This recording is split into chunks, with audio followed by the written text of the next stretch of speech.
Hi there, Lindsay here, the Frugal Crafter. In the last video I showed you how to do this really fun card braid. Now I'm going to show you how to make the rest of the card. So we're first going to start off with the Can Girl stamp here from Lost Coast Designs and some pigment ink.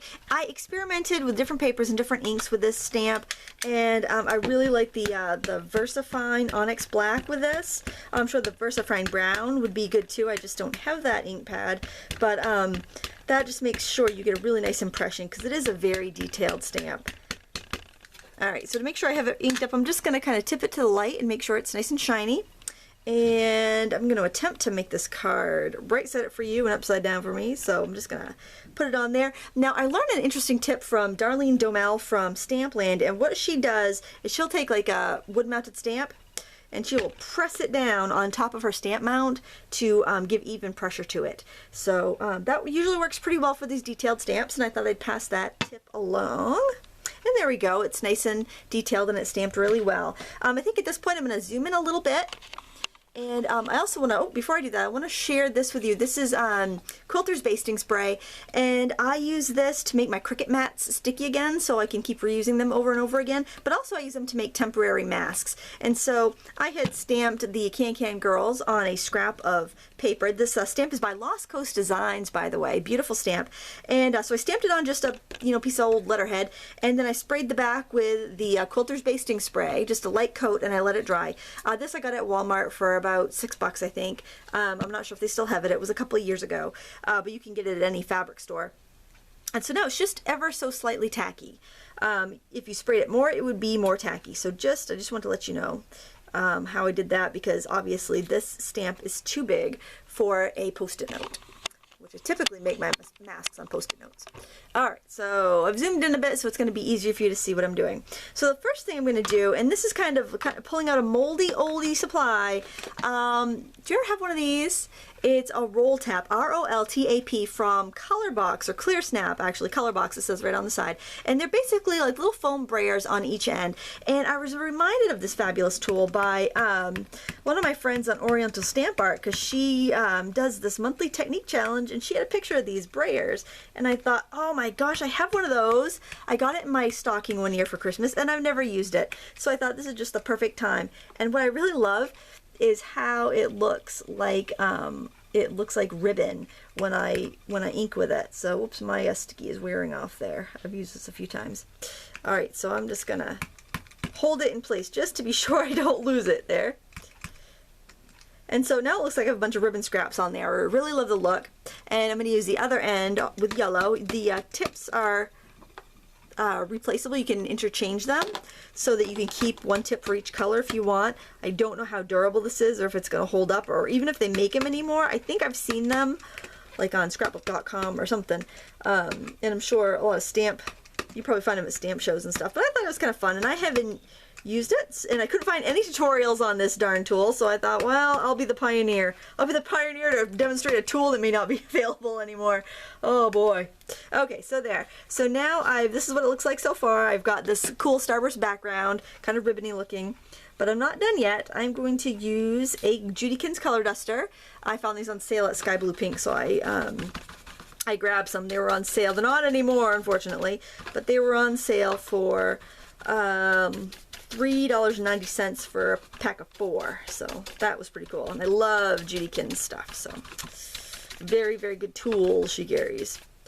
And I'm just brushing on some color there just to make my girls stand out a little bit more. And I really love this stamp because it'd be really fun for like a girlfriend birthday or bachelorette party or girls' night out, or even breast cancer awareness, any sort of time where you just want to give some support to your girlfriends, or even just a hello or a thank you or anything like that. In fact, a lot of times I'll make cards and I won't add the sentiments so that I can use them for something later on. And also, speaking of color dusters, I want to show you a fun way to color the lattice here. I'm just going to grab a little light blue ink and just dust it, and it's going to be picked up on all the little ridges. You see that? Hopefully that shows up because it's really pretty. And I'm just going to do the edges while I'm at it. And the nice thing about the dusters is that you get a really soft look. I also think chunky children's paintbrushes would work the same. but these have a nice, it's like an old shaving brush, but it's much smaller than the old men's shaving brushes. So I'm sure they'd work too.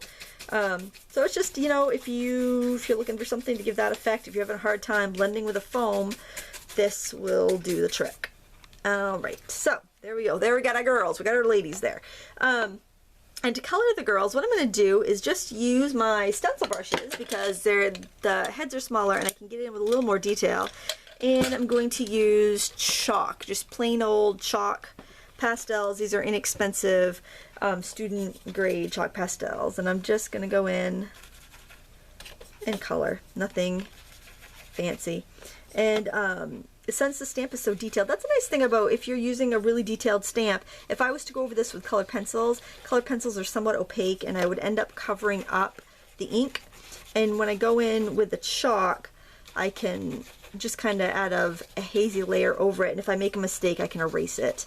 Which you can erase colored pencils to a certain extent, but a lot of times you end up damaging the paper. So I can even just like get a little kneaded eraser and just dab it and pull up the color if I have too much. So chalk is a very forgiving medium, and it's also very inexpensive when you get a set of children's chalk like this. This is like, I won't say children's, it's more student grade, and you can get it about $14 at, you know, your craft supply store. So it's very, very affordable, and it lasts a long time. When we did a big float for our Girl Scouts for the parade we were in last week, and we made a root beer float, and we actually used these chalk pastels to color it. It was pretty crazy, but it looked awesome. And then if you want to seal it, you can give a little spray of hairspray and seal it up. I mean, obviously, if you're doing a piece of fine artwork, you'll probably want to use, you know, artist fixative, but if, you know, it's just a card that's, you know, going to be sent, probably tossed eventually, hairspray is going to be just fine for that. It was just fine for our float. We used hairspray to seal the thing.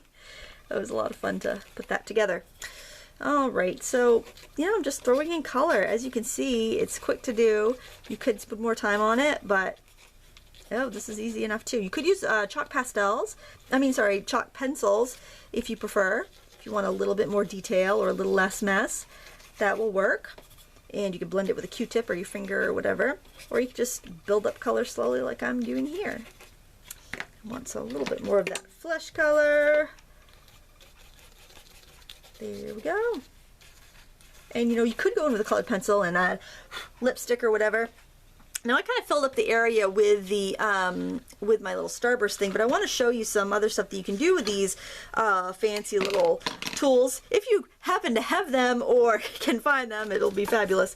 So here's an example of just a little head that you can get, and actually you may find it more comfortable just to use this as is. So I'm just going to roll this on a green ink pad and show you how to do kind of like a banner like I did on my first card here. So what I would do is I would just kind of roll it and twist it back and roll it around, maybe twist it. You could do like a long banner like that. You can't get too much detail, but you can get, you know, some cool effects. You just have to practice and be willing to work with what you get. I'm doing this upside down. See if I can do a right side up for me, and it might be a little bit easier. Yeah, that looks a little bit more like a banner. Let me get a fresh sheet of paper. All right, so envision this right side up.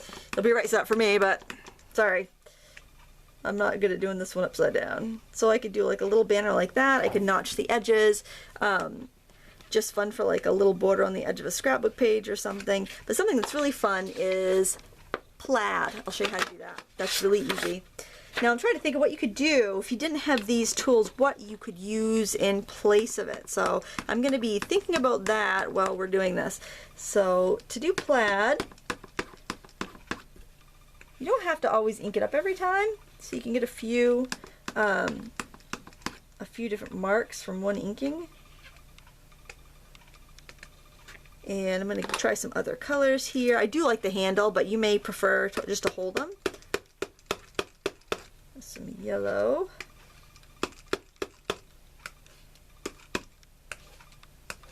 And some pink. I'm going to have to overlap here. Or maybe I'll do the pink in the opposite direction. We'll see how that works out. I want some pink going up and down too. I'm working fast and I'm not terribly straight right now, so We got some interesting designs here, but obviously it's plaid, you know, you can see that. So, you know, if you have one of these and you're thinking, what the heck am I supposed to do with this? I've never used it before. Well, there's a few ideas for you, right? Sure, why not? So, if you do end up making a successful banner, let's try that again with my handled, one of the tools with a handle here. And, oh yeah, it's a little artsy, but, you know, art journaling is in, why not? I can grab my pen and write, oh, happy day. And there, I've got a little banner just like that. Look at that. Oh, that's just really raising the bar today, aren't I, folks? So there we have it, our little cards with the Can Girls from Lost Coast Designs, some little techniques to use with your roll tap. What could we use in place of this? Let me think. Maybe a brayer. We could use a brayer, maybe just ink a little edge of it or something. I don't know. If you come up with an idea of what we can use in place of the roll tap in case it is unavailable anymore, leave a comment under the video so we can share the love with all our blog friends. Also, if you have a question, leave a comment. If you just want to say howdy do, go right ahead, and a thumbs up if you like the video. I do appreciate every thumbs up I get and every comment. So thank you so much for watching. Until next time, happy crafting.